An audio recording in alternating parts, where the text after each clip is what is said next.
احنا جايبين مدرب مغربي. النادي الاهلي جايب حسين عموته. عموته ده. ما هو في حاجتين يا كابتن. عموته يا يأدي ويتحط في صوره ويعمل برواز، يا عموته يخش عنوته ويتحط جنب زمايله. ما هو انا دلوقتي عايز افهم، هو احنا ده بينا الحال ان احنا هنبتدي نجيب مدربين من الدول العربيه، من تونس والمغرب واحنا قاعدين بنتفرج؟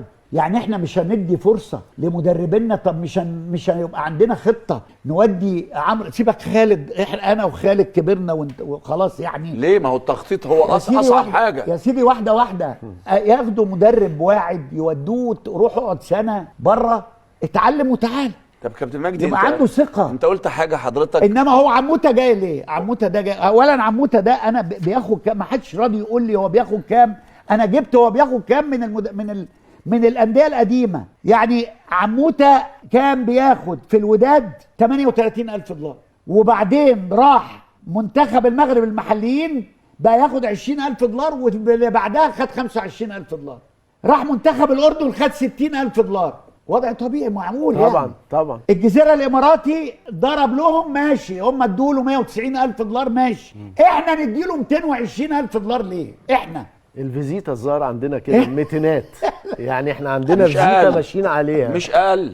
مش اقل من. طب هل حطينا شروط ان لو خسرت كذا ماتش نفسخ العقد؟ هل حطينا شروط انك لو ما حصلتش على البطوله من حقنا نفسخ العقد؟ اعتقد ان اللي عمل العقد ما احنا عمل قبل كده ولبسنا في الحيط. ما هو عمل قبل كده ولبسنا في الحيط. هل المره دي يتعلموا يعملوا شروط ان لو تروب؟ هو المشكله كانت في اخر لحظات، ان كانت بتتكلم في 6 شهور، في سنه، في 3 شهور، في 4 شهور، وتاخد العقد. لا ده الراجل بس مشي حاله عشان يمشي بالظبط. انما هو لو كان حط دماغه في دماغنا كان هياخد عقده كله بالكامل زي غيره ما خد. كابتن مجدي، انت لسه دلوقتي حضرتك بتقول هو التخطيط، لما بتجيب سيره الكابتن خالد جد الله، هو التخطيط الكبير والاطراف دي مش محتاجه ضغائن واحقاد. لازم اوافق ولازم امشي ولازم ادعم. حضرتك قلت كلمه في الفاصل بتتكلم على المراقبه على الاكاديميات وعلى الاستثماري كابتن مجدي،